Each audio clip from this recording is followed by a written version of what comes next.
le débat de la Sorbonne. Sous les projecteurs du grand amphithéâtre de la Sorbonne, lors du concours annuel de débat interuniversitaire, des jeunes représentants de 10 grandes écoles et universités se tenaient sur scène. Lorsque ce fut le tour de Léa Luciani, une jeune étudiante corse, de prendre la parole, son adversaire, un étudiant parisien du camp opposé, l'interrompit brusquement. D'une voix glaciale et arrogante, il lança « Une personne venant d'une île minée par les querelles claniques et le séparatisme veut nous parler de vision globale ?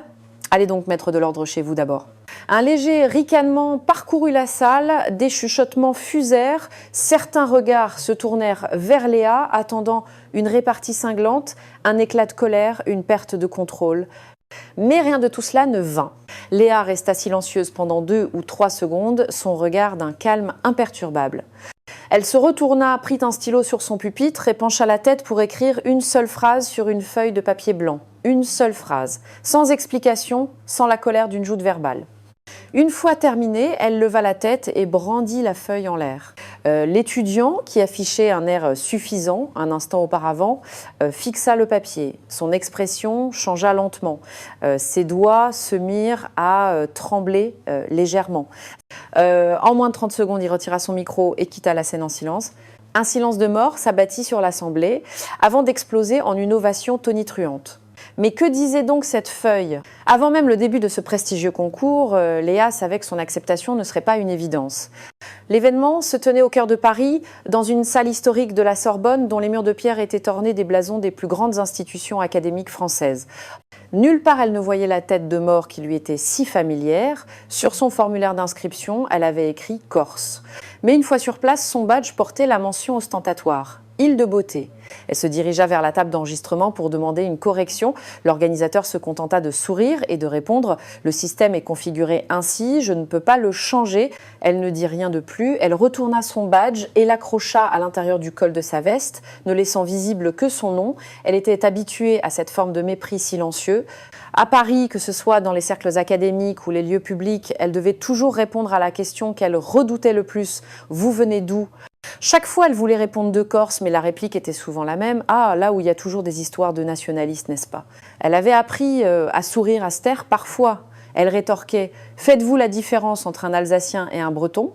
Mais la plupart du temps, elle gardait ses arguments pour ses discours, ses écrits, ses actes. Elle n'était pas venue pour se battre, elle était venue pour gagner. C'était un concours de haut niveau. Chaque participant devait s'exprimer dans un français impeccable, tout en étant capable de comprendre les subtilités culturelles des autres. Elle était l'une des rares à venir d'une région souvent caricaturée sur la scène nationale. Le premier jour, son adversaire était un étudiant en droit de Sciences Po Lille. Courtois et mesuré, il débattit avec elle sur le thème « Les réseaux sociaux devraient-ils avoir des limites à la liberté d'expression publique ?» Léa s'appuya sur des exemples et des études de cas issus de la vie insulaire et des communautés régionales. Son concurrent reconnut « Votre perspective est radicalement différente de la nôtre, continentale, mais c'est précisément ce qui lui donne tant de poids. » Elle gagna sous des applaudissements nourris. Au deuxième tour, elle affronta une doctorante en sociologie de l'EAS, originaire de la Martinique. Le sujet « La mondialisation culturelle érode-t-elle les traditions locales ?» Son adversaire était volubile, tandis que Léa adoptait un style épuré, démontant un par un les arguments fallacieux. Elle conclut par une brève phrase en langue corse, s'attirant les louanges du jury. Ce jour-là, un coach parisien s'approcha d'elle, il sourit et l'avertit « Votre prochain adversaire ne sera pas aussi galant ». Elle s'arrêta un instant. L'homme lui tapota doucement l'épaule et s'éloigna. Son adversaire du troisième tour s'appelait Simon de Valois, un étudiant local, président du club de débat d'une prestigieuse école de commerce parisienne et déjà une star médiatique. Lorsque Léa l'aperçut en coulisses, il plaisantait avec un bénévole. Son débit était rapide, ses paroles chargées de sous-entendus. La prochaine, j'ai entendu dire qu'elle venait d'une région périphérique. Quelle imagination de croire qu'on va la traiter comme la représentante d'un État. Elle ne dit rien, se contentant de noter calmement les points clés du débat dans son carnet. Son adversaire lui jeta un regard et dit avec un sourire narquois « Ne vous inquiétez pas, je ne vais pas vous malmener. Je ne débat sérieusement qu'avec des adversaires issus de cultures établies. » Le moment venu, sur scène, le sujet fut annoncé. À l'ère de la mondialisation, les jeunes doivent-ils encore recevoir une éducation à la conscience nationale ? L'atmosphère était tendue. Le jury était assis grave et silencieux. Dans le public, des observateurs de divers horizons, professeurs, étudiants et des dizaines de journalistes. Léa était bien préparée, son argumentation claire.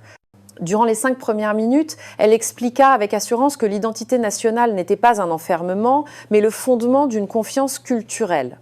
Elle parla de la manière dont les petites cultures pouvaient préserver leur âme au sein de la culture mondiale. Elle parla de langue, de mémoire, de terre et de valeurs. Les applaudissements ne furent pas minces. Ce fut au tour de Simon.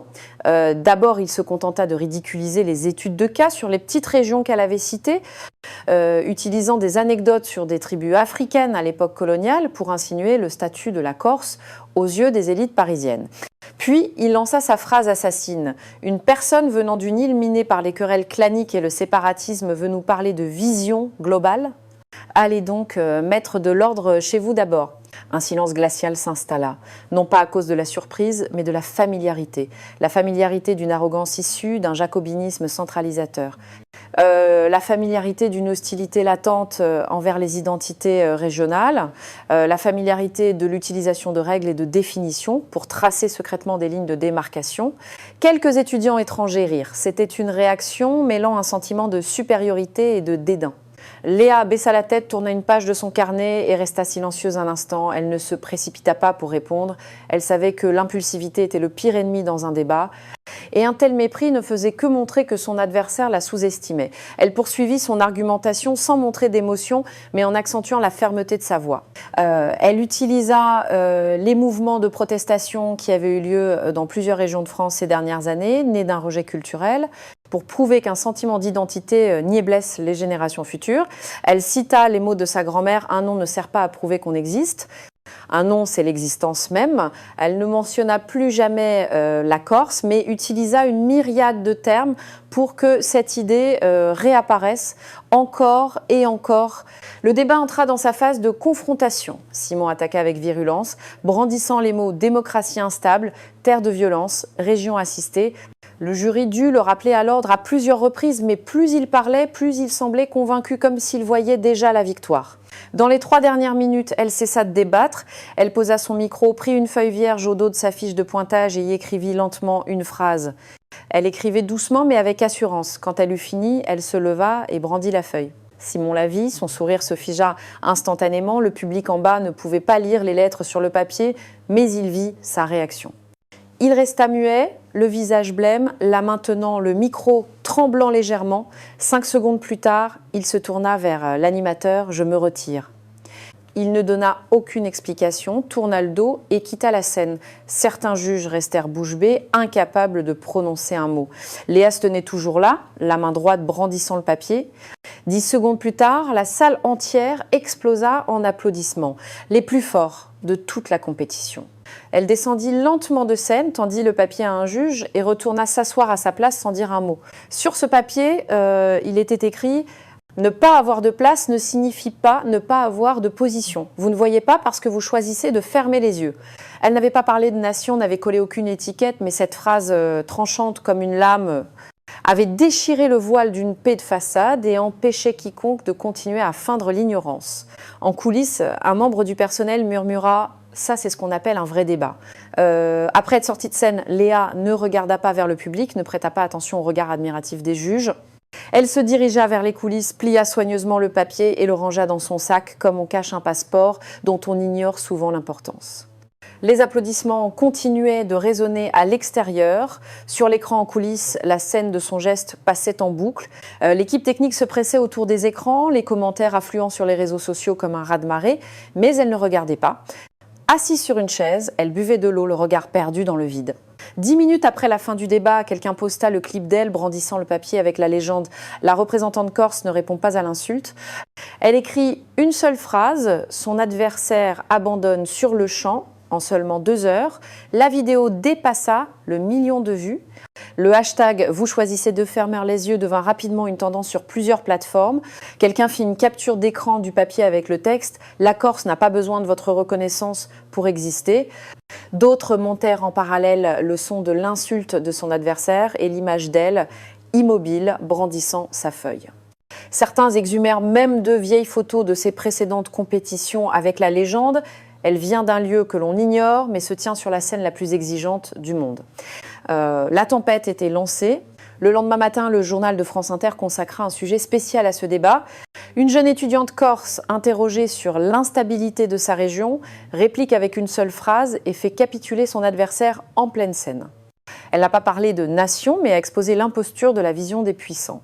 Bientôt, Le Monde et The Guardian publièrent des chroniques allant dans le même sens. Lorsque l'image construite ne peut plus définir l'existence, la nouvelle génération utilise d'autres moyens pour inscrire son nom sur la carte du monde.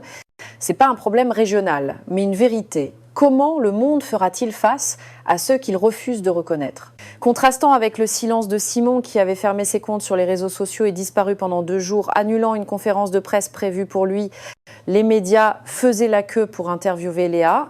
Elle refusa tout, elle ne donna aucune explication, ne publia aucune déclaration de principe.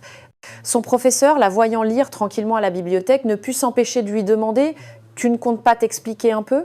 Léa se contenta de sourire et répondit « Je ne suis pas en train de m'expliquer, je suis en train de continuer. » Elle se préparait pour la finale. Pendant ce temps, la phrase sur son papier commença à être citée dans divers cercles. Un journaliste international écrivit dans une tribune « Vous ne voyez pas parce que vous choisissez de fermer les yeux. » C'est pas seulement la situation de la Corse, c'est une question posée à tout le système international. Un stagiaire d'une ONG des droits de l'homme à l'ONU posta en privé « Je n'ai jamais vu une riposte aussi froide et aussi tranchante ». Elle a utilisé le langage comme si c'était un scalpel. Un étudiant égyptien commenta « Je viens d'un bidonville, on me qualifiait d'apatride. Je pensais que si je n'avais pas de nom, je n'avais pas de voix. Elle m'a montré qu'un nom ne vient pas de ce que les autres vous donnent. » Léa resta silencieux jusqu'au 3e jour lorsque Simon apparut dans une émission de grande écoute. Le présentateur lui demanda sans détour « Pourquoi vous êtes-vous retiré de la compétition ?» Simon répondit, le visage impassible « Parce que j'ai dit sur scène ce que je n'aurais pas dû dire. » « Quelle phrase ?» demanda l'animateur. Il marqua une pause de plusieurs secondes puis dit « Je pensais qu'une compétition internationale était bâtie sur des règles. » Mais elle m'a fait comprendre que certaines personnes ne vivent pas selon ces règles. Elle ne vous a pas contredit pourtant. Elle a juste écrit une phrase. Simon baissa la tête. Cette phrase était plus lourde que n'importe quelle réplique. Le présentateur murmura « Ne pas avoir de place ne signifie pas ne pas avoir de position. Vous ne voyez pas parce que vous choisissez de fermer les yeux. » Simon ferma les yeux. Elle a gagné. Et pas seulement le débat. Cette nuit-là, l'interview devint virale. Mais Léa, elle, était penchée sur une lettre destinée à son ancien lycée à Ajaccio. Sur son bureau, dans sa chambre d'étudiante, elle préparait un compte-rendu de son expérience. Pour ce même lycée où, lors d'un concours d'éloquence, on lui avait retiré des points parce que son français était trop teinté d'un accent corse jugé trop prononcé, dans sa lettre, elle écrivit « Je n'ai pas gagné ce débat pour la Corse. J'ai simplement prouvé une chose, nous n'existons pas parce qu'on nous reconnaît, mais parce que nous n'avons jamais cessé d'être là. C'est pour cela qu'on doit nous voir. » La veille de la finale, une concurrente des Pays-Bas s'approcha d'elle et lui demanda prudemment « Tu vas encore écrire sur un papier ?» Si on m'avait attaqué comme ça, j'aurais perdu mon sang-froid. Léa sourit et répondit « Je ne sais pas me disputer, mais je sais laisser une trace. » La jeune femme dit alors « Quand je suis à côté de toi, j'ai l'impression que tu es un pays à toi toute seule. » Elle ne répondit pas, se contentant d'un léger hochement de tête. Le dernier jour de la compétition, le ciel était d'un gris maussade. Une pluie fine tombait sur Paris. Léa se tenait devant sa résidence, un parapluie dans une main, son sac dans l'autre. Son professeur la rattrapa en courant et lui tendit une feuille imprimée. « L'annonce vient de tomber », dit-il avec une expression complexe. « Regarde !» Elle prit le papier, des gouttes de pluie tombèrent sur les lettres, faisant baver l'encre. Elle parcourut rapidement le texte.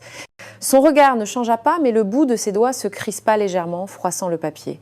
Pour la finale, il est interdit de présenter des arguments liés à des conflits politiques, à la nationalité ou à des symboles nationaux. Elle comprit le sens de cette phrase et elle comprit que ce n'était pas la première fois, mais que cette fois c'était différent. Elle entra dans la salle du concours, le grand amphithéâtre était bondé, l'équipe de diffusion était prête, les lumières étaient braquées sur le centre de la scène. Le sujet de la finale était écrit sur un tableau noir. Les jeunes doivent-ils encore se battre pour la nation ? Quelle ironie! L'animateur annonça l'ordre de passage, un concurrent américain commença, il parla avec éloquence de responsabilité, de loyauté, de la nation qui vous donne tout.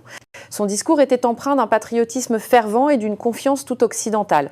Ce fut le tour de Léa, Elle se leva et se dirigea vers le pupitre. À cet instant, un silence total se fit.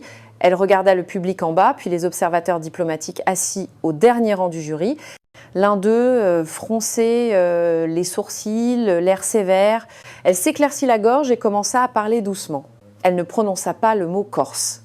Elle ne brandit aucun drapeau, ne cria aucun slogan. Elle raconta simplement une histoire.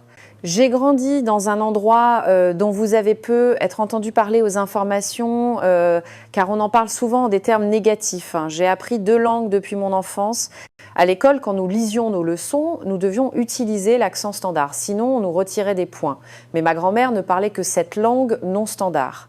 Et chaque fois que je l'imitais, mes professeurs me corrigeaient. Elle s'arrêta un instant, balayant la salle du regard. Cette année-là, j'avais 7 ans. J'ai commencé à penser que la langue qu'elle parlait était incorrecte, qu'elle était une erreur qui devait être corrigée. Ce n'est qu'en grandissant que j'ai compris qu'en réalité, elle parlait simplement de la manière qui lui avait permis de survivre. Ce qu'on m'enseignait, c'était une technique pour effacer sa voix. Le public ne riait pas, ne bougeait pas, elle continua. Je suis venue concourir ici. On m'a dit que l'endroit d'où je viens n'a que des problèmes internes et ne devrait pas parler de vision globale. Je ne lui ai pas répondu, mais je voudrais lui dire une chose. Elle s'arrêta, regardant vers ce représentant assis au dernier rang. La seule chose qui vaille la peine qu'on se batte pour elle dans ce monde, ce n'est pas la nation. C'est que lorsque vous direz « je viens d'ici » ou que ce soit, personne ne vienne vous interrompre, vous nier ou vous forcer à l'effacer.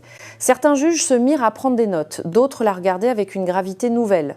Même l'observateur diplomatique, au visage initialement froid, hocha légèrement la tête. Elle n'avait pas utilisé un seul argument rhétorique, pas un seul terme politique. Dans les 30 dernières secondes, elle prit une profonde inspiration et sortit lentement de sa veste le papier froissé. C'était le même que le jour où Simon s'était retiré. Elle le déplia, le brandit, puis le posa fermement au centre du pupitre. C'est une fiche de pointage vierge. Le premier jour de la compétition, j'y ai écrit une phrase. Elle marqua une pause. Mais aujourd'hui, je ne veux plus qu'elle appartienne à une seule personne. Elle sortit une autre feuille de sa poche et y écrivit une nouvelle phrase. Elle la brandit. La salle était silencieuse. Un nom peut être réduit au silence, mais il ne sera jamais oublié. Pas de drapeau, pas de slogan, pas de symbole. Mais à cet instant, tout le monde comprit d'où elle venait et ce qu'elle représentait. Certains juges avaient les yeux rouges, d'autres baissèrent la tête, pensifs. Les applaudissements commencèrent dans un coin reculé, puis se propagèrent pour envahir tout l'amphithéâtre. La compétition était terminée, Léa ne resta pas pour les interviews et n'apparut pas à la cérémonie de remise des prix. Elle traversa les coulisses, passa à travers la foule, prit son sac et quitta les lieux. À peine sortie, un étudiant britannique la rattrapa et lui tendit son carnet. « Pourriez-vous m'écrire quelque chose ?»